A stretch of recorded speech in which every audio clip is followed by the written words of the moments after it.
Welcome to Shaking Up the Weeds with Upwise Capital. We're high from New York, a Ganjapreneur podcast.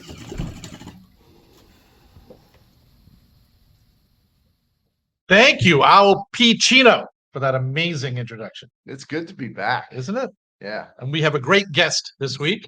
We have Andrew Ward, who is a cannabis journalist and author. Welcome, Andrew. Hey guys, thanks for having me. Yeah. Thanks for coming, man. Appreciate it. Yeah, back at you. It was nice to be in an actual office. Yeah, right. One in person. We're doing it in person. We're not doing it on the internet, which is fantastic. And our beautiful space here in New York City. And you are a New Yorker and live in Brooklyn. We were just talking about. Yeah, for 15 years. So I don't know like the definition of true New Yorker or not. But I'm originally from South Jersey and came up here. So yeah, been here a long time. Yeah, Feels like home.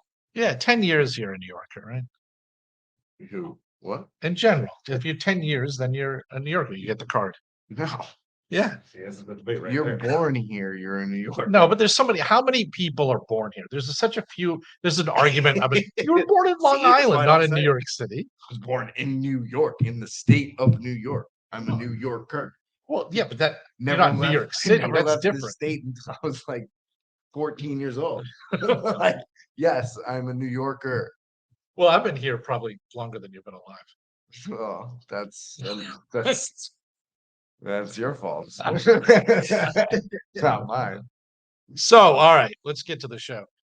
Tell us how you got into cannabis, right? How did you start? Tell us, because I'm always interested in this.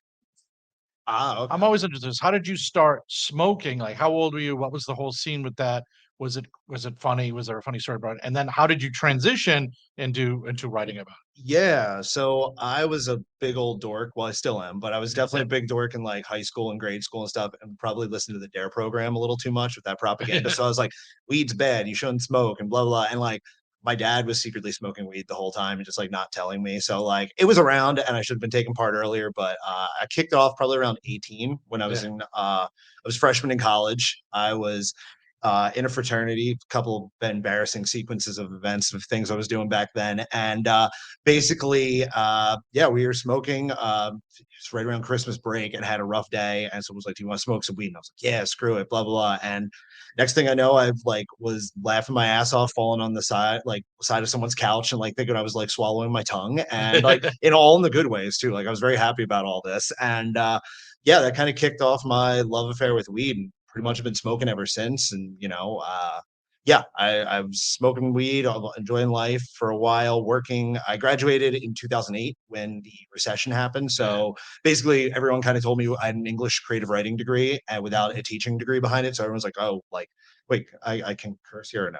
Yeah. Okay. So yeah, I was definitely told multiple times that I'm fucked with that degree and like I had nothing going on. So I was working just like different office jobs and I was doing startups and all this sort of stuff. And I had worked for this one company for about 6 months, knew the writing was on the wall that I was going to get let go as they were like trying to scale up. And they let me go a little earlier than I thought. So I was kind of figuring like what I wanted to do and I wanted to go freelance. I'd done it once before and like kind of wanted to get back into it. And about 3 months into my journey, I was still not finding some traction. And I was packing a bowl one night and I was like listening to an interview with Dave Grohl in the background and said like some advice I'd heard before, but just like a great time, like serendipitous reminder was just like, find something you love and get paid for it. And that's it. Yeah. That's the key to happiness. 100%. Joe knows this very well. Not everyone can figure that out. Yeah.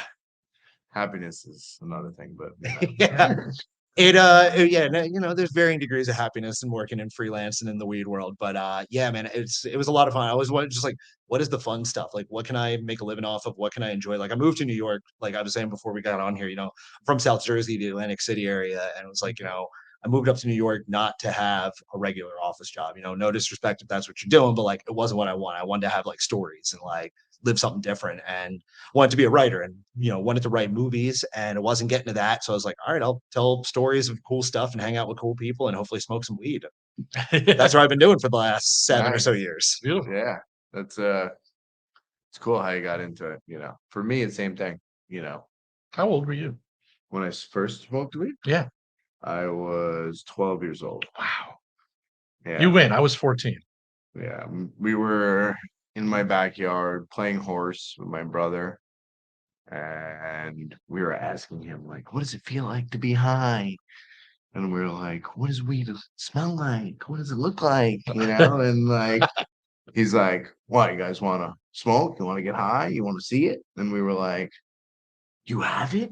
And he's like, no, but dad does. And I was like, what? Dad does? And he like brought me upstairs to where my dad hides his weed. He like took a couple nugs out, shaved it off. I watched him like shave off shavings, brought it, packed the bowl, and we smoked the bowl in the backyard. We took like 2 hits each, and we were acting retarded. And then for the first 3 years of me smoking weed, I never bought weed. I just went into my dad's stash and I would literally flake off flakes and roll a little pinner joint, and for the longest time. And then, yeah, it all snowballed. I mean, I fell in love with weed, still love the plant to this day. And I always said, if, money and weed are my two passions in life, right? So I could somehow combine finance and weed into one job and get paid well to do it. That's kind of how Upwise Capital, started really going into the cannabis sector, and really focusing on that side of the business, That's awesome. but now it's snowballing into much more, where we may get into the New York market and open our own dispensary and actually be an operator, which is crazy as well. Yeah, it's really like this. It's, the sky is not the limit. I feel like you get there, you think you've hit the max, and then there's a lot of different opportunities here, there, and everywhere. Yeah, you could put weed in anything. So Exactly. you could do anything in the weed industry, right? Yeah. You could be a writer, you could be a baker, you could be, a plumber.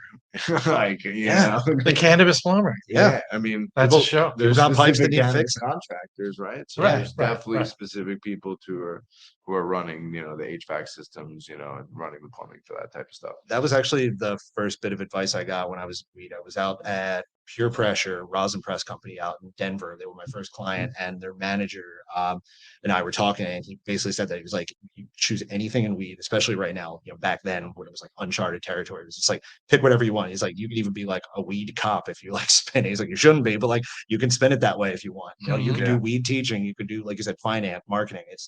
And it still is, and it still is there. There's a little bit more competition, of course, but if you're good and you care about it and you know what you're doing, you can Yeah. definitely make it your own.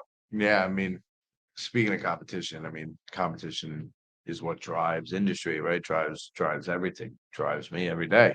You know, Here in New York, the scenario in New York City, Brooklyn, where you live, and everywhere, all the boroughs, really, you see it, is just a lot of smoke shop operators who are opportunists, taking an opportunity because of, decriminalization, to open up their smoke shop, get weed from California shipped in, and start selling weed out of smoke shop, you know. And then on top of it, you have a lot of the cards, like my brother and many people who won their license, went through the correct process and went through the regulators, and then got caught up in this lawsuit from the veterans, right? So, what do you think? Like, what's your take on the New York market? You're a New Yorker, you live here now. Not in New York, but in adjacent. Yeah, yeah. I mean, Jersey is No, no, pretty close enough. In South Jersey, especially, we're not really, but I appreciate You're you an East including me. Coaster. Okay, cool. I'm There you go. included. I'm Northeastern. included. Your Rhode Island, does that cut it? You No. already are more inclusive than the New York market just by Yeah, you are extending not to a that. New Yorker. Oh, come on. You are a Rhode Islander. Come on. At this point? Yes. All right. Well, go ahead. Give us your take on the New York City. Yeah, well, I mean, it's very nuanced. I could definitely unpack it to my best ability, but to kick it all off, it's a mess. Like, Yeah. I think that's the best way to describe it. It's an absolute mess. And sadly, if the writing was on the wall for a long time, and there was a lot of people that were kind of sticking their head in the sand, or I don't know, whether it be lying to people or just they thought it was going to go better than it was. But there were people who's like, we're going to figure it out. We're going to figure it out, and these were the lawmakers and the regulators and the people in charge. And, it really a lot of fumbled balls left and right. The card applicants, they got screwed over. They got told to do everything. They did everything as right as they could. They took the classes. They did all the things they were supposed to, and then they got left in limbo. And I don't know, there's got to be some sort of redemption for them, but I don't know if it's ever going to happen. It's See what happens with the court case.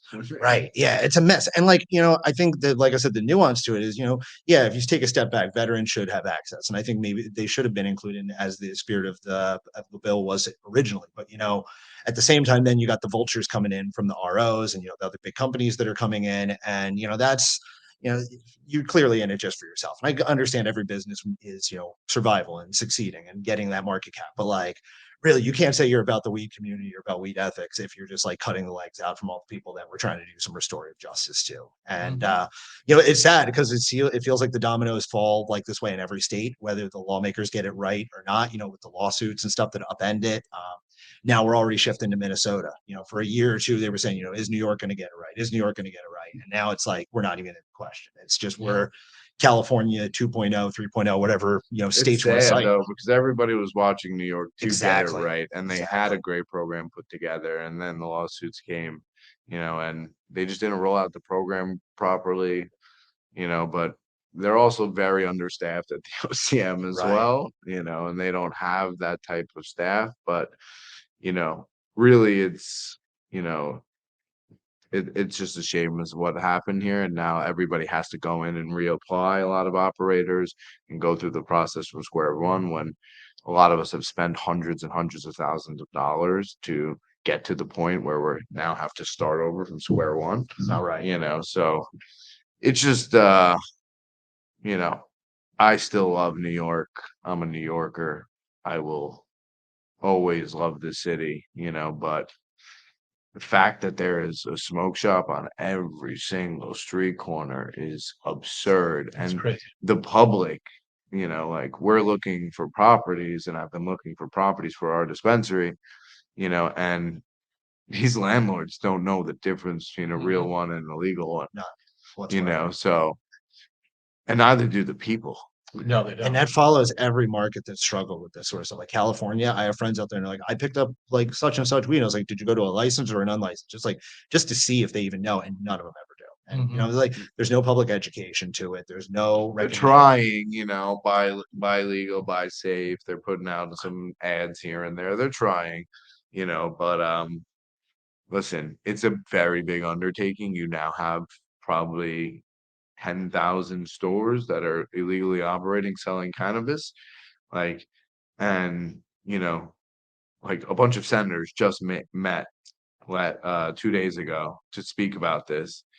And they had the OCM up there, and they had, very educated people from, all sides of cannabis, doctors and, everybody. And they're asking them really pressing questions. And they asked the OCM straight up and said, whose job should it be to shut down these illegal operators? Should it be the local law enforcement? Because for alcohol, that's how it is. If there's somebody illegally selling alcohol, it's not a small issue. Yeah, exactly. It's local law enforcement, but the local law enforcement doesn't care. Exactly. Like the cops literally buy weed from the store across the street. Right. I've been in there. Seen it. I've been in there while they have bought weed. Right. I buy my nicotine pen in there, and I buy drinks in there, and I see them all the time. They know what's going on, and they don't give a shit. And they're buying from the worst of it too. Like that is the worst of the shops. Like I'll say this, there are a few shops, like they definitely circumvented the licensing and went around card. And that is definitely a big knock to them. There's a few handful of ones that have good quality stuff that know how, but for the most part, they're either sub quality, mids, if you want to call it that, or even just the risky stuff. You don't even know what it is. Like I said, if you're buying it from it's like if you're buying it from bodegas or sketchy shops, man, like that's when you're really running risk. It's not even just bad quality. I mean, there's cannabis clubs who are actually growing their own cannabis now in New York, and where it's a membership, but like there's still like everybody always says to me that the best weed comes from California, right? And that's why on all these shelves here in New York, you see California weed. But I finance companies everywhere in every single state. And I've seen some fucking amazing weed in Michigan. Right. I've seen some amazing weed in Massachusetts. I've seen amazing weed in Arizona. I've seen amazing weed in California. It has nothing to do with the place that you're growing the weed in, right? It has to do with you're growing indoors no matter what, right? Right, So right. it's an enclosed structure. You create whatever environment you want to create out of that structure, so Unless you're talking eh, outdoor, they so don't for have that. me, for Yeah. people to say like, hey, California always has the best weed, always has the best genetics. I'm a New Yorker. I'm gonna disagree with that for my whole life. It's always been California versus New York. And for me, there's growers here in New York who've been growing underground for 30 plus years Right. and have been running delivery services before all of these shops came up. Oh yeah. Those are the OGs. Those are the guys who paved the way for a legal market to happen one day. 100%. So like, and those guys grow some of the best weed in the world. So to say that New York product is not there yet, it isn't, because nobody has the indoor capabilities. But with the new regulations that just came out, you now have the ability to go indoor. And listen, we've seen a lot of really good greenhouse come out of New York now. And you know for a while, there was only maybe like 6 brands in New York that I would buy their weed. Right. Yeah. It's getting better. Now, Incrementally, it's getting now there's a lot more, and there's a lot more selection of products. There's a lot more, and it's actually like good genetics that are coming out of New York now. So, and the California brands are here, right? Like the Cookies, the Alien Labs, the Jungle Boys, Bodega Boys. Those guys are my boys. They're all gonna end up being here. right. Exactly. They're all gonna be here. Like the companies that have built great brands, you can't keep the Cali brands out of New York. No. No. They're One way or coming another. no matter what, Exactly. right? But there will be New York brands because New York is known for building brands and Mhm. being a storytelling state, and those type of brands will resonate with the New York consumer. And I think there's something to that too. Like, like you said, New York supports New York a lot of ways. So if you're making good quality stuff and you're an authentic New York brand, people are going to represent you. They're going to want to elevate you and get you there. Yeah, well, no matter what, if you're buying cookies in New York, it's still coming from a New York cultivator, right? So you're still supporting New York, so because we're doing a lot of deals now in New York. It's a big, obviously it's my backyard. I know the state very well, and the cultivators and manufacturers, we see them at all the events. And we've done now, I think we're going on our like 5th deal in New York. We did a few equipment financing deals, and now we have a few real estate deals going, construction loans. But New York, the guys who are doing really good and able to survive during this time where there's no dispensaries open to be able to sell your products. You still have 21 dispensaries open right now, right? So they're what they're doing is brands, and they're bringing in brands, and they're making products of multiple brands, and then they're putting multiple brands in one dispensary, So if they're not in every dispensary, at least their brand is in every single dispensary. Yeah, you got that presence. That's really all you can do to survive at this point. Yeah, it's tough. And I mean, they were just saying even that they were going to do like a bill possibly or something to help out the cultivators, right? Because there's a lot of product that's just rotting. Right. Now it's 2 years at this point, right? It's 2 years of product. Sad, man. It's crazy. Like, and that's the thing too. And I think you made a good point earlier too. Like, OCM is understaffed. It's a big task to it. So like, I don't always blame it on them, but like, it's just government and the mechanisms in general. And like, a lot of people, like lawmakers, just either don't want weed to succeed, or they, like you said, don't know what's going on. So like, they get bad advice or listen to one person gets in their ear who doesn't give the right advice or just tilted towards their interests. This is how we get to this mess. And, now it's a lot of untangling. They're starting to make, like you said, some strides in getting it better. Quality is getting there. Maybe we get the shops open and the right people are there. Maybe we start to see it better. So like, I'm optimistic, but it's going to be a long trudge. So Yeah. I mean, listen, it's going to take years to shut down these operators.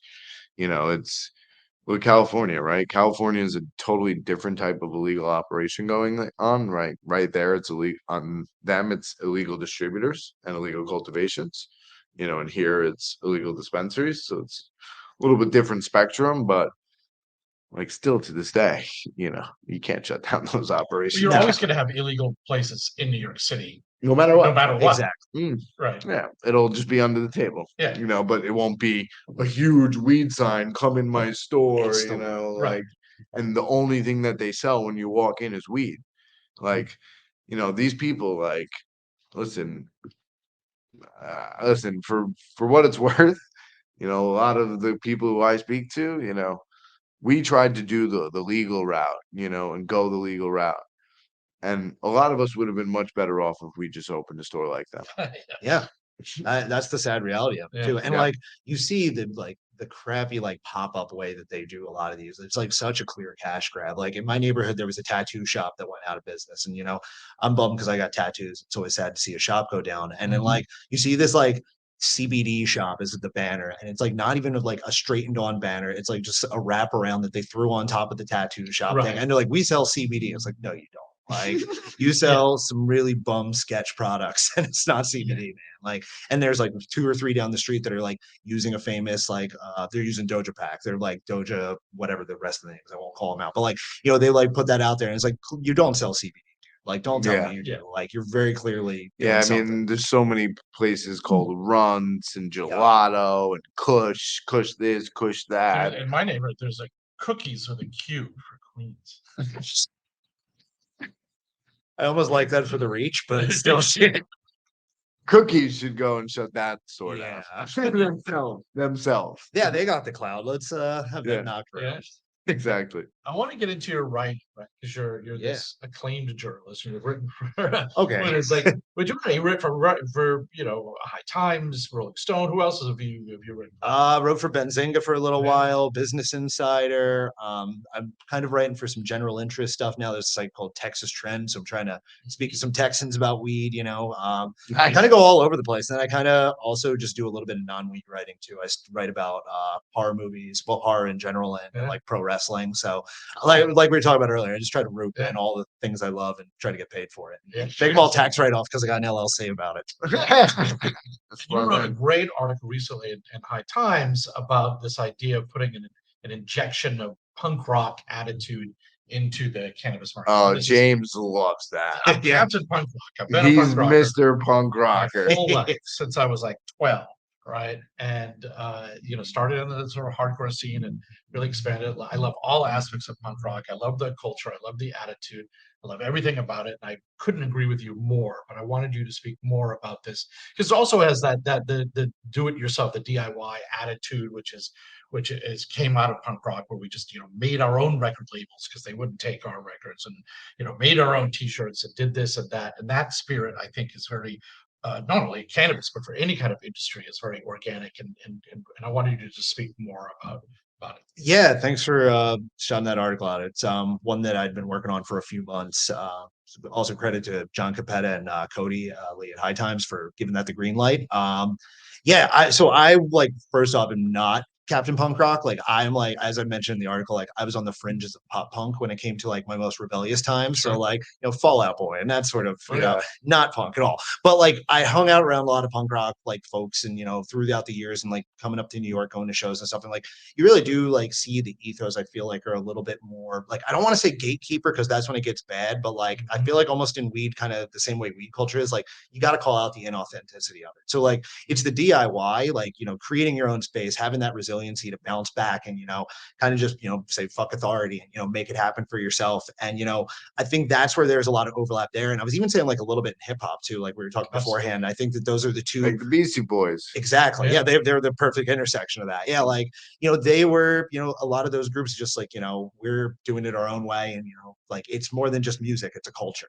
There's actually like ethics behind it. So I think the do it yourself is a big part to it. But I also think like one of the reasons why I wrote the article was because, like, kind of going back to what we were just talking about with the shops and stuff, there's a lot of inauthentic people in here just doing cash grabs. And it's, I think you got to call them out. You like I said, it's a fine line between gatekeeping and actually doing what you need to do. But I feel like right now, especially in media, like from my own writing side, like I've tripped up in the past, and like early on, like the like belief that like these PR companies that are putting people up are like always the best. And sometimes they are. Like there are some people that are experts, but there are some people who just have money and are doing the right media, and then like are making these predictions. Then a year or two later, I'm looking at these articles and it's like, what the hell was that? Like you were wrong. Like that was just you're not an expert. Like it's okay to be wrong, but like I'm not going to see you as an expert anymore because like you're not authentic to it. So I felt like with the punk article, it was really just like, we need a little bit more brashness. I think there needs to be some people calling out, and there are some doing it, but you know, maybe off of social media, maybe,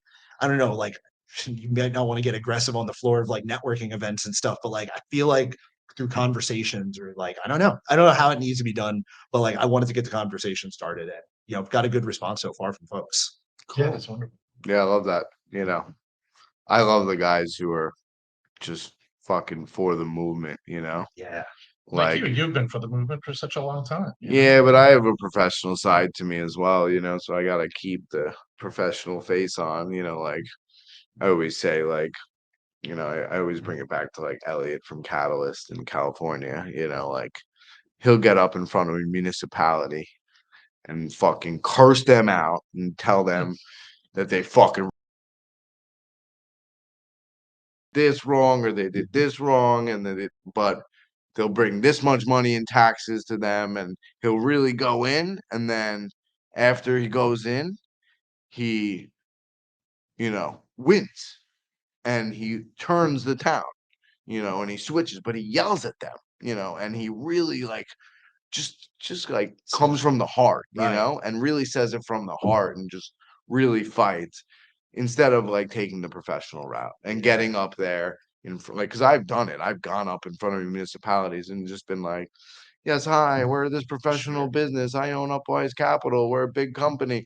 We know how to build out all these dispensaries. We're going to bring millions of dollars in tax revenue and jobs to your town, and he gets up there and he's like, fuck you, weed for the people, Yeah. like, Yeah. and I love that. That's Right. that punk rock attitude. And you know, I think it's right. Like, I mean, especially in your position, I don't think I'm nearly at that, but like, you know, just like operate my own freelance business. Like, I want to say this, but like, maybe I shouldn't sometimes. And like, you kind of want to Right. bite your tongue because like, you never know how it's going to go. But like, I always did respect the people that can stand up and like call it out. And I think that's exactly who, you know, we want to see more of. Cause like, you know, especially if those people, I think like Nathan from Waves, who was one of the guys I interviewed, he like owns a couple of businesses, you know, he owns properties, he owns a record label. And he was saying like, you know, there is ways to, you know, make money and do it right ethically. So I think like, the way like Elliot, you're saying, like go out there, curse them out, and then also show like here's a bunch of money that like can be made from it. It's like those are like the perfect examples because it's like, you know, fuck up the system and also show that I'm doing it better than you guys. Yeah, but he keeps it so professional until the point where he knows that they're not going to turn. So you have to get aggressive, Right. and Okay. he gets aggressive, and it works. Yeah, you're reading the And room then. it's crazy to be able to turn a town like that, That's huge. and then like here in New York, a lot of the OCM is coming out. They're trying to get a lot of these towns to opt in. California, we spoke about it on our last podcast. It's a state where there's retail deserts, where It's killer. you can't find a dispensary for miles. You have to drive, 30, 40 minutes to go to the next dispensary. So in New York, you're dealing with the same things where it's local municipalities that have to approve, so like in Long Island, like where we're from, you know, you're dealing with the local municipalities who have these crazy zoning regulations and there's no real estate available. So you're going to have places like in New York as well, where there are no dispensaries and you have to drive 30 minutes to an hour to get to a dispensary. And then you'll have Manhattan where you can Turn around. turn around and see Yeah. 30 different weed You shops. Yeah, can't you do guys that. literally have one around the corner from you guys. Yeah. There's two within you can see out the window. Oh, basically. Yeah, they're right there. Yeah. And then Etain is That's- right yeah. across the Yes, street. there's three. Etain's medical. Yeah. Oh, jeez. You know, so And you guys got not you guys, Long Island, there's one licensed adult use shop now, right? I think that's Yeah. it. So yeah, it's my girlfriend's out in Hicksville, so I've been learning a little bit more about Long Island over the last year. And nice.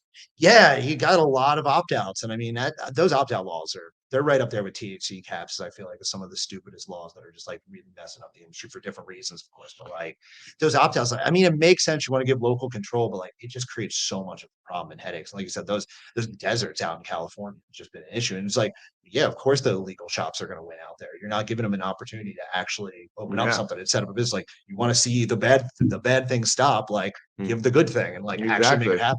I mean, that's really the thing in Long Island is that even though Long Island, you won't be able to open a shop like that and put a weed store, weed logo and say smoke weed convenience store, and have people come in. You'll get shut down. Cops come there really quickly, you know.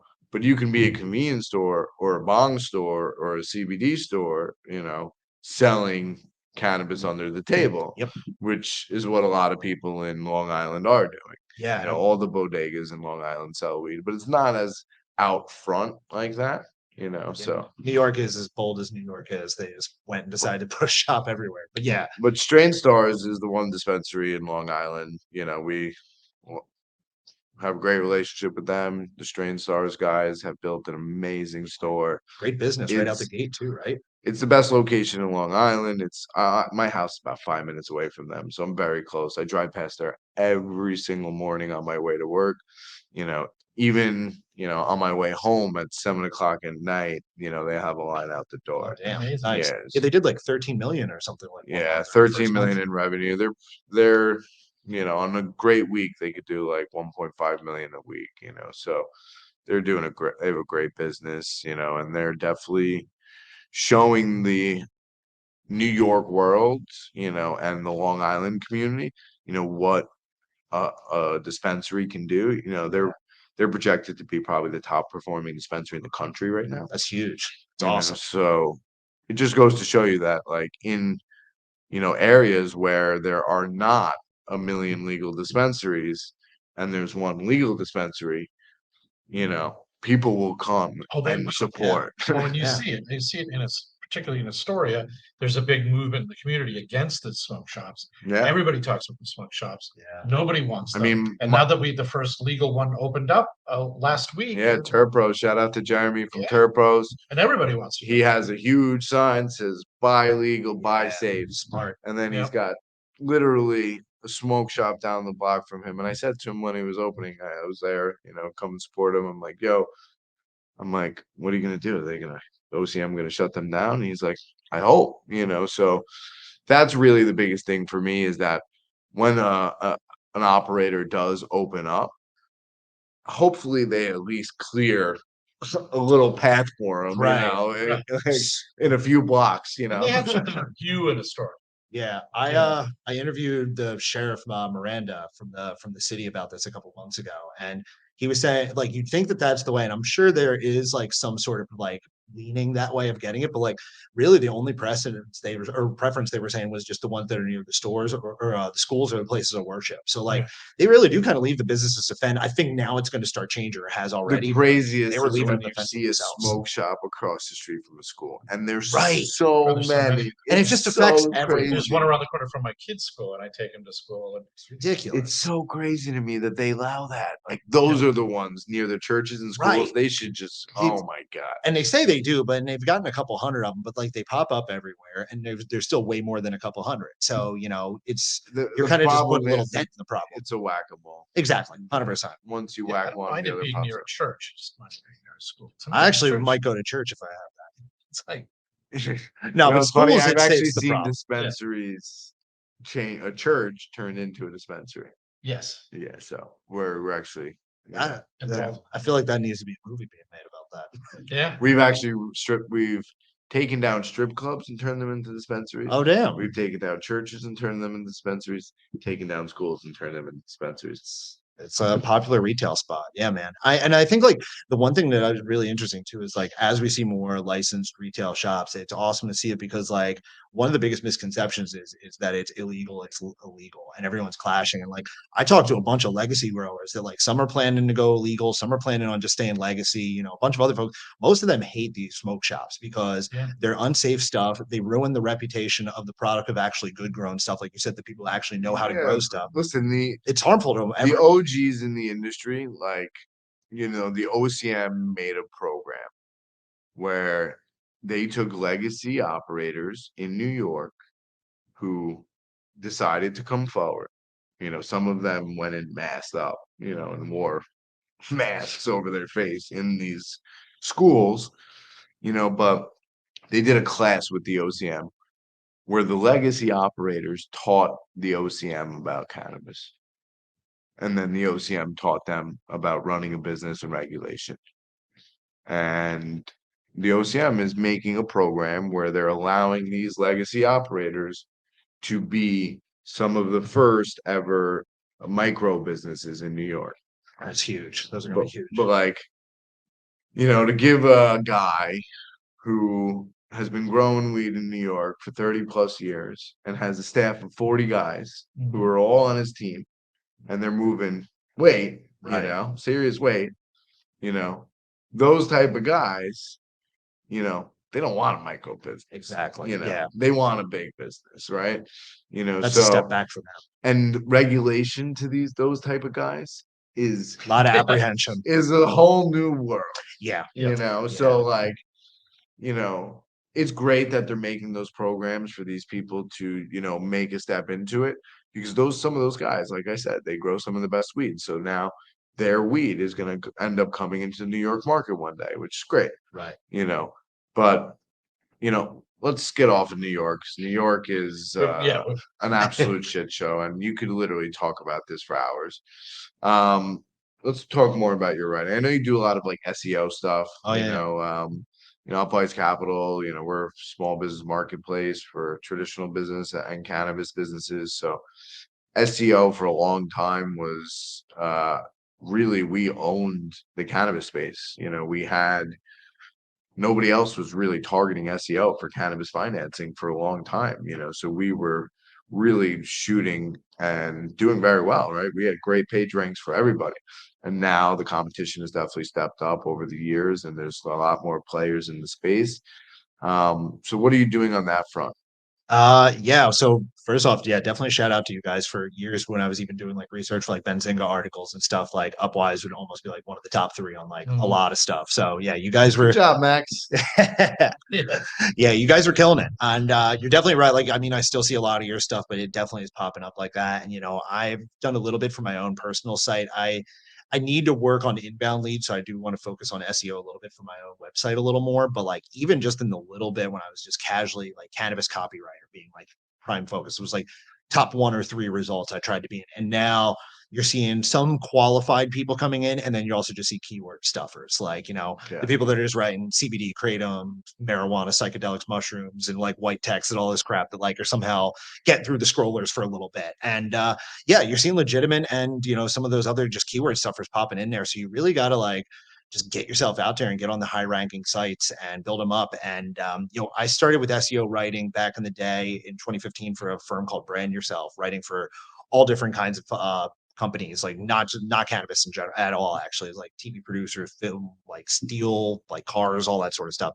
And basically, the whole name of the game was, try to just create consistent copy wrapped around a couple keywords, and it would be the long haul game. You Yeah. could find some short success, but really, you're looking at 6 months to a year before you really start to see that credible success. And now, especially there's a lot more to the game. I mean, there was always the backlinks and getting on the third party publications and stuff, but now it's also about going viral and staying fresh. And social media is a big factor to it too. So it's like this whole big ball of stuff that you really have to prioritize all at once, and it's hard to do on your own, so you need to have a team behind it.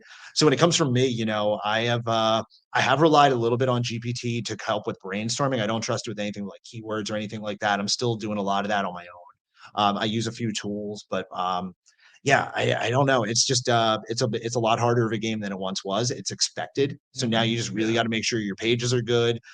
You're not just doing that, scrape stuff. I would, some people do rely on GPT to like just write their stuff and put it out there. It works for a moment, maybe, but it's not going to work in the long haul. So, it's a lot of writing, and it's writing on top of writing in my job, which sometimes can be exhausting. So sometimes I work with a writer and I hire him to do my stuff. Budget wise, I haven't been able to do that for like the last 6 months. So I'm hoping to get back to that, but that also means bringing in more clients. So again, it's all just one big knot. And Mhm. yeah, I'm branching out right now from cannabis copywriter to just some other areas kind of wrapped around the content marketing game. And I think that is my next step. And then really just trying to apply those into now LinkedIn. And the big one is YouTube. I've started doing a lot of YouTube video stuff for like news. And that is really where I'm like learning like a whole new realm of SEO and why it's so important. Just, Yeah. it's basically the same rules, but it's kind of like re-woken me up to the same stuff. It's like, oh crap, like this is important everywhere at I this saw you point. post something about you're doing these new shorts. Yeah. on social media, and you really found a way to market that correctly. Is that right? Getting there. I mean, this isn't wood, but knock wood. It's I put out. So I started a YouTube channel a couple months ago. My buddy Luke Carlin, his name is LMC. He does like really great cannabis documentaries and stuff. He and I spoke about a year ago, and he told me to get on. I was already thinking about getting into video, but had no idea how to take it. Because my theory was just people don't read enough. So I was like, how do I instead of trying to get people to read, how do I bring the news to them? So I started doing interviews. Didn't really work out all that well. There are a lot of podcasts, so you guys got to be good like yourselves and actually have production and stuff which I did not have. So I was like, all right, quick, how do we pivot off of that? And to get to monetization on YouTube, you need to have 500 subscribers and 40,000 watch hours over a 1 year period. Damn. Yeah, and I was getting maybe about 40 views per video. So I was like, okay, how do we fix this and actually still bring the news to people? So I started doing shorts, and shorts taught a whole new thing to me is that, cannabis content often, be it suppression on the algorithms or just people not interested, or I don't know, there's a lot of different reasons. I have not cracked Gets pushed down to the bottom. Exactly. Whatever the case may be. So the shorts I was putting out were getting nothing. So then I was like, okay, go back to what you know, which is talk about the stuff you love. There's a very niche audience for it, but there's people that love smoking weed and watching horror movies, smoking weed and watching pro wrestling, and then eventually just different overlaps is what I think, like we were saying before, weed works into every aspect of life. Yep. So I started doing shorts based on that, and I've gotten 3 of the 4 videos I put out now. I've gotten over, one has 6,500 views and the other 2 have like 3,500 views a piece. Not huge success. My next goal is to get to 10K, but like I only have 160 subscribers now. So like, I think that if I keep doing this right, it'll keep building up. So now the goal is to do 3 different short verticals, one based around horror, one based around wrestling. I have one maybe around cannabis hidden history. Maybe we'll play with that and modify it, but then put them out every Monday, Tuesday, Wednesday, and just drop them. And then hopefully within the next 3 months, I'll be able to monetize the page.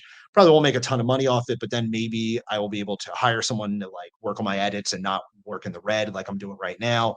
And then also the big proof of concept is then to work with the cannabis streaming outlets and maybe non-cannabis streaming outlets and show that I can do this in a regulated space and, where weed gets pushed down all the time. And like, if I can show that I've quote unquote cracked it, I think that would be huge. So that's very interesting to me. Yeah. So yeah, SEO, going back to SEO though, that SEO is really huge. So it's like when I'm doing my keywords and my tags, like I want to cover any story I find interesting, but I'm especially tonight, like this one is a less famous wrestler. So by the time I put this, by the time we wrap this interview, my video will be dropping at 7 p.m. tonight. And like, we'll see if it actually works in the next few hours.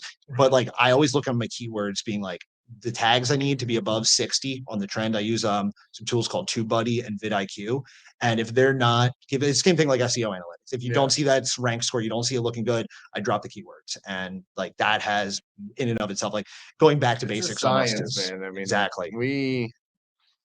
We analyze the shit out of it. Every article we put out, it has to be a certain score, has to have a certain amount of words, certain amount of pictures, certain amount of links, everything. Yeah.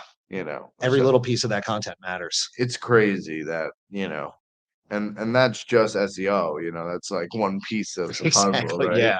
You're not even getting into, much further detail. Yeah, there's a ton more to it. It's like thumbnail matters. Like I said, your production matters, like doing everything. I thought I could do the editing myself and I did okay, like for maybe like a high school kid at this point, maybe in grade school, the way that kids are tech profession. And I hired some guy to do it for me. And, he killed it right out the park. And as soon as we started using his videos, it took off. So like you said, yeah, every little component to it matters. And it's easy to set up a camera and do it, and you should do it if that's what you want to do. But like, if you want to be focused on growth, you really got to be. I mean, this day and age, everyone says you just take your phone out, put it up, say some funny shit, throw it on TikTok, million views. Yeah, that work. If you could do it, I wish, man. I could never do that. My kid, I'm doing the little funny educational videos with this little character and my son. Nice. It's something my wife is very. It's crazy to me because my daughter watches YouTube. Like that's all she. That's the TV. Like when I ask her like, "You want to watch TV?" She's like, "Yeah, YouTube. Put on YouTube." And I'm like, "All right, what do you want to watch?" She watches like this Roma, Diana and Roma. It's just literally 2 kids in Miami Russian or something, Oh, I remember. playing Yeah. with their parents. Yes. Yeah. And they have 25 million views. Yes. Insane. My It's daughter is literally 500,000 of those views because she watches it over and over and Well, over and parents just over. put it on, Yeah. Yeah. right? And it just runs all day long Yeah. as they're doing stuff. So the views are like the first one was that kid Ryan. Yeah, Ryan Yeah, and my my son was wife. obsessed. My wife works for Coco Melon, so like, Right. Oh, wow, okay. she's very Knows involved all about in that. the kids, TV world, and and all that stuff. She does licensing for them, so you know, it's just crazy to me that these people are at home on their cell phone, videotaping their children playing with toys, and they're throwing stupid edits onto the video, and the kids are playing. And then even the crazier ones is my daughter will just watch two hands, just two hands on the screen, and they're literally taking slime, opening the slime, Yes. and pouring it onto the table. And then when they pour it, they take toys and pour the toys too. Of course. And they're like, this came out of the slime bucket. It didn't come out of the slime bucket. You just dropped it. Like, my daughter's like, did you see that? Mommy, it's the green slime. Ew, they're pouring green slime on the toy. And then they squish it with their hands and make gross noises. And my daughter will sit there just watching this slime for 3 hours. And then I look over and I'm like, this fucking guy has made 100 grand on this insane. stupid slime video. That's like while you're saying that, I just feel like that's like New York art house shit from like the early 2000s that you couldn't get like your friends to go Right. to. Like you're like now you're a YouTube star. It's Like it's Warhol video of a yeah. cigarette for 17 Yeah, hours. I'm thinking of like the crazy people in New York, like the TikTok people who are famous, right? Like the TikTok guy who's like, hey, what do you do for a living in New York? Oh yeah. Show me your Hey, show me your apartment, like those type of things catch. Have you seen like the lock screen? I don't know what they're called. I don't watch them, but like the video game, like lock screen or load screen guys that they do. They stand in front of a camera, like thing like this, like a video game character would idle, and they say like 5 or 6 things, and people will just pay them, and they will just repeat the same word, blah blah blah blah blah, repeat the same word, and they'll do that for hours on end to the point now that people like they do it all over Manhattan too, like outside of like stores, I've Right. seen and you'll them see people standing film. It Yeah. is, and they make money. I've seen them just standing. I'm like, there. am I doing this wrong? I saw them. I literally saw them by Bloomingdale's, and I was like, "What are they doing?" They were like, Yeah, they yeah, were that's it. dancing in front of their characters. People like making them do things. Yeah, that's it. And Yeah. like some of them are really degrading things. It's Of like, course. bro, you better get paid well for this because like no employer's gonna want to talk to you after this. Like, and I mean, hey, Yeah. it's working out, but like there is just some weird stuff. And I think that's like the line for me is like I for a second I was like, how do I get followers? And I was like, thank God I got this shorts thing because like I could definitely see the attraction of like just creating like Crazy random content. shit. And like, or like I made the mistake of getting political on one because I talked about how the war on drugs and the Just Say No campaign was wrong. I Right. got a bunch of right wing folks like calling me out and like Yeah, it's like, that hey, happens. I mean, a lot Yeah. of times you say shit that comes off the wrong way. Somebody hears it the wrong way. but It's that's such an I addiction. was going to compliment you on that. Oh, thank I mean, yeah, they're I don't align with them much if it ever, but like I wasn't trying to fan flames. I was just like, hey, I thought the war on drugs was bullshit. And I was like, oh no, I forgot a lot of people thought the war on drugs was a good thing. And like the Just Say No was a good thing. And like I was like, God, It didn't work. What are they talking about? 10 years Just Say No ran. Just Say No ran for 10 years. Yeah. And like it only increased people. I mean, I was a product of the I Yeah. grew up in 91 in kindergarten, and like I remember Dare. I was just Yeah. about to in Dare, we had a cop walk around with a briefcase. And this game, we only played it once because it was actually really fun. And it was like, all these are drugs except one is candy. Guess. And like, I remember that still to this day. And I was like, this was like, no, it's drugs. Like, it's a fucking cool game. Like, like that was like Dare teaching us stuff. And like, it didn't make me feel drugs were bad, but I was like, all right, fine. I guess I'll listen to this. But like, yeah, like there is so much propaganda shit that It's like came out of that. the parental warning stickers they put on albums in the 80s and 90s Oh my God. Yeah. only made that made them sell more. Yeah. Right? With iced tea and get a parental thing and people want to buy it. Right? Yeah. Yeah, it's the warning labels don't particularly work, or I don't know, at least when people know that they are actually good, Yeah. like, or they're not going to harm you. I mean, we just all know that, weed's not going to harm us. And, I mean, the 80s, most people were not hip to that at this point, but like, we now know it. And, there's still some people who think it otherwise though. Still, And yeah. they were apparently commenting on my YouTube video. saying some pretty interesting things about me. So you're doing a lot in cannabis, you're writing, you're getting involved where you can. And I love that you're so passionate about it. Where do you see cannabis going in the next 5 years? And what are you most excited about? Yeah, man. I'm interested because I don't know exactly where it's going to go. I think there's a lot of good indications of where it is. I've from a lot of folks that I've talked to, and I think I could see, the market kind of segmenting where, weed kind of becomes like this legalized CPG space where, casual consumers and newcomers, people who maybe are just visiting a legal state will go and pick up. And then there's going to be a lot more of that legacy farmer culture, craft. Like, I think it's going to be kind of like beer where we're going to see a lot of craft like stuff. And New York is doing a great job with that with the grower showcase, and some other states are doing it too. So I'm really excited. I think there is a preservation of the weed culture and maybe hopefully a positive growth of it by 5 years from now. I have some friends up in Toronto and they really lament legalization because they say it almost lost the culture, especially like the underground dabbing and like smoke culture that they had up there. And I hope that that's not going to happen in New York. And I think some of the stuff that has been introduced, I think we're going to move in the direction where at least it's going to be preserved. I would love to see them all come together so that we integrate that like craft culture to it. And I do think there's an opportunity for it. But I think there's really cool stuff there, and there's some great products, and there are some great producers. There's a lot of negative to harp on. I think with my writing, a lot of it does end up shifting that way. But like, there really is a lot of positive, and there are some great people, and yourself included. People that have been in this for a long time and actually making a profit either by being plant touching or ancillary. Hopefully we see in the next 5 years more people doing that. There is going to be consolidation, but there's still going to be a lot of opportunity. That's what I really want to see. And I think, it's uncertain. There could definitely, just be a full scale corporatization of it. But I think the cannabis movement and the OGs and the people that really care about it are going to fight for that. Happen. Yeah, we won't let it happen. I mean, especially listen, in New York. It always takes people to like push over the line for things to change, and like in New York, it's a huge tourism city, so I think like New York cannabis is gonna be totally different in 5 years. You're gonna be able to go to bars where they serve weed, and right, you have Pizza Pusher who's, opening up pizza shops and selling cannabis infused pizza.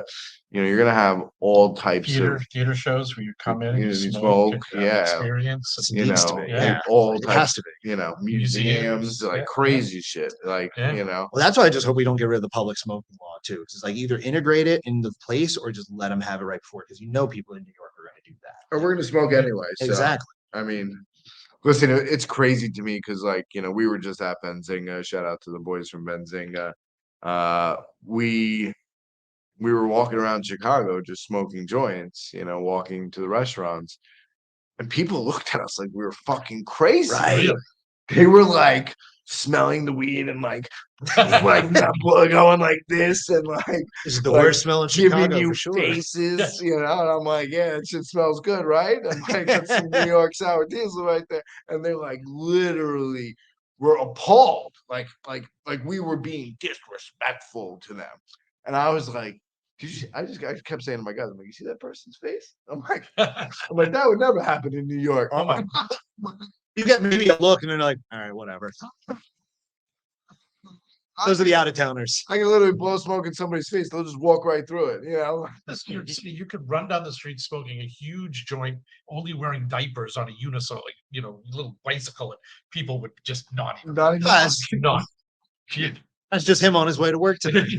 No, yeah, and like I like shout out Benzing. I wrote for them for a long time, and like I remember one of the conferences we went to. It's like at a certain hour of the day, like you walk down that street, there is wasted people left, right, and center, like puking, peeing, all this sort of stuff. And if you're puffing a joint, it's like, oh, this smells bad. It's like that's the least of your problems on this block right now, guys. And I think it's like certain cities too. New York. I think the more weed we smoke, the better it's going to be out here. It'll make a lot more people be less inclined. It's the same smell better. Yes, come on. I know. I mean, just leave us alone. We're not hurting anybody. Got a few prohibitionist lawmakers trying to. I'll tell you one thing: when they decriminalize, the one bad thing that happened from decriminalization was just a lot of opportunists. But the day that I was able to stand in front of a cop car and light a joint felt really good. Yep. Yes. I have one friend who's like big in like the queer liberation, like the more aggressive side of like queer rights stuff. And he was like messaging me. He's like, "So can I legally smoke in front of a cop today?" And I was like, "Yeah, go for it." And he's like ready to be like, "Fuck you, blah blah blah." And he's like, "Cop just like said hi. They like gave me a thumbs up and a smoke. He's like, it's kind of deflated, but it was still awesome. It's Yeah. like, yeah, man, like it was great. Like that was the best day. I remember that. Like, I was like, I can bring a bong right now and like stand out. Technically, I can't do it in the park, but like, yeah, Yeah. like you could just smoke anywhere, and it's enjoyable. I think it's the right move. You know, some people get mad about it. It's like if you're gonna repeal that, like repeal public smoking. Well, Like, you and I know, don't think you should, but like go for the full outside gusto. our office, we have like a little public area for our building. You know, there's residential tenants above us, and you know, I even, you know, complain because there's bums and literally people sleeping out there naked, throwing up, shitting out there, you know, and Some like, gnarly And shit. those are only the yeah. residents. And like, but really, the lady upstairs, she runs you know, a surgical practice, and she's a plastic surgeon, and she complains about the people smoking weed out there. Oh, And I'm like, classics. there's people shooting heroin on the benches sometimes, you Yeah. know, and like could die sitting on the side of the street right here, you know. And she's complaining about the three guys who come during their lunch break to smoke a joint. Hell yeah. Hey, you know what? I'd even argue the person who might be doing heroin might benefit if you gave him like a dab rig or something and gave him some high potency THC. Might help some people stop doing that stuff. Yeah, I don't know. New It's York City has more to worry about than just, yeah, you know, people smoking on the streets. but there's always going to be a few pearl clutchers out there, and you know, especially a lot of them are lawmakers. There's what I think they're from Long Island or maybe Staten Island, where they're trying to introduce the public ban. And it's like, all right, like Yeah, it's put that in definitely your Long Island. municipality and see if you get away with it. But like the rest of New York, leave us be. Yeah, so it's definitely Long Island, you know. I mean, listen, Long Islanders are, from Long Island, grew up in Long Island, you know, they are just stuck in their ways. And a lot of the politicians and a lot of town supervisors are very old school type of people. So when you tell them weed, they're like, no, absolutely not. Get that away from my children and my community. Yeah. You know, And you know what? It kind of, I think, like, and it's a really hard thing to do, but I think the way you flip like conservative and non-conservative views, it's like a lot of studies say like you got to make people feel comfortable or scared. And like right now they're scared. So they're not going to change. They, believe that drug war, like you said, they're stuck in their ways. They're not open to new stuff. And the only way you can do it is make them feel comfortable. I feel like it's just that's an education. uphill battle. Like, You yeah, know, educational work, but some people are just going to be resistant to education regardless too. And it's like, how do you get them? And honestly, I don't think you can. for Some people, me, like, you know, I was always thinking about how you do that, right? And how do you convince yeah, these very traditional conservative town board members to allow cannabis in their town, right?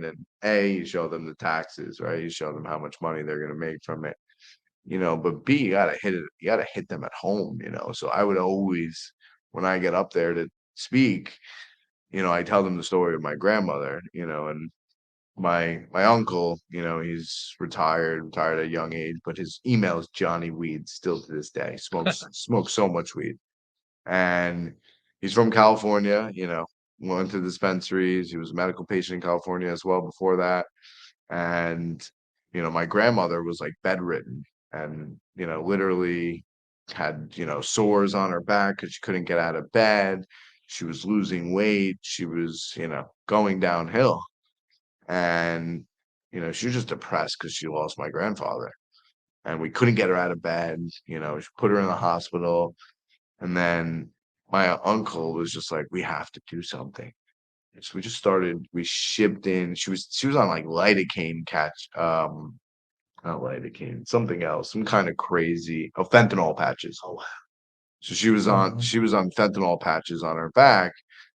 And my uncle like said, stuff's killing her, you know, the fentanyl is killing her and she's not doing well and it's still not getting rid of the pain. So we shipped in THC and CBD gummies and THC patches from California. And the THC patches and the gummies really got her out of bed. that's amazing. And then she started eating. And the more she ate, the better she started to feel. Like 6 months after starting THC gummies, she got out of bed completely. A year after being on THC gummies, she was back out of the hospital and home. You know, she lived for like 5 more years after that, That's you know, awesome. and it was strictly because we gave her some weed and because it gave her an appetite, Yeah. And for me, I've always used weed because I have stomach issues. I have IBS. I had a bunch of my small intestine removed a while ago. I've always had issues, with my stomach and just my diet in general. So weed has always helped that. Yeah. Always. So, when I use weed medicinally, and I always think that, there is a very medicinal aspect to weed. I always say that, the reason I haven't gotten COVID is because I smoke weed. Yeah, they say that. Yeah. My girlfriend got COVID in our apartment last year, and I dead set thought I was going to get it, and I didn't. And I was like, I'm either asymptomatic or this weed stuff is true, and I think it's the weed stuff. Sure I'm enough. not going to make medical claims on here, but I'm with you on that. Yeah, but No, it's so medical, and I've even heard to some point, and like people said, like all people are medical consumers at the end of the day. Like even just to the point, like we smoke weed to want to feel Absolutely. good and feel happy. It's like, Yeah. but then like there's a case where yeah, I think you're right. Like you got to hit home and like really show it. There's how it's affecting and people. like when you just show them that an elderly person is using cannabis and the medical benefits that they're using it for, that's kind of where you hit home with that conservative crowd. It's all about education, right? You need to educate the consumer, you need to educate them. They have no idea. Like when we went to this town and we started talking, they were like, what do you mean? What do you mean you're a dispensary? You're going to be a retail store? People are going to be able to see the weed products? Like they have know no nothing. idea. Yeah. So you really have to educate them from square one and show them how professional of a business this is really ran. Yeah. And a lot of dispensaries are ran like a medical facility, where you come in, you give your ID, you sit down, then you have a consultation with the bud tender. They ask you what you're looking for, what type of effects you're looking for, and then they make recommendations on the best products for you, right? And like that's kind of that approach that a lot of dispensaries take, and that's like the difference between a real operating dispensary and bodega. That's what Right. people want too. Yeah. Yeah. Well, all right. I mean, this is probably our longest podcast. Which is Yeah, great. it's been a while. Damn. All Yeah. right. It's fantastic. Hope I didn't talk your ear off. But no, absolutely, this was a great one, and I ask every guest this question, which is, if you had a strain of weed named after you, what would it be? Oh damn, that's a good one. Yes. Let's see. Well, my last name is Ward, so I've always joked that I'm gonna have a bunch of kids, so I can name them for backside, down, and up. So I don't know, probably something around that. I would say something like I don't know. I'm gonna give the I'm gonna give the corniest answer. I'm gonna say forward. Yeah. No, absolutely. Onwards and upwards, forward. Forward, backward. Yeah, What was it? Forward, backward, sideward, downward, upward, whichever way is I can. My girlfriend is gonna hate me. She's not gonna let us have kids strictly on. Trust me when I tell you from experience, no matter what name you recommend, you will not get that name. No. Well, I'm actually gonna recommend names I don't want for that reason. I mean, some of my friends won the name, but from It's- my personal experience, every name I ever said to my wife, we have a baby on the way right now. Oh, So nice. we're going through this fight actively. So I already lost. Like I have no choice, but Well, because you keep on naming them after cannabis strains. German poison. It's a nice one. It rolls off the tongue. just wanted to name him Kush.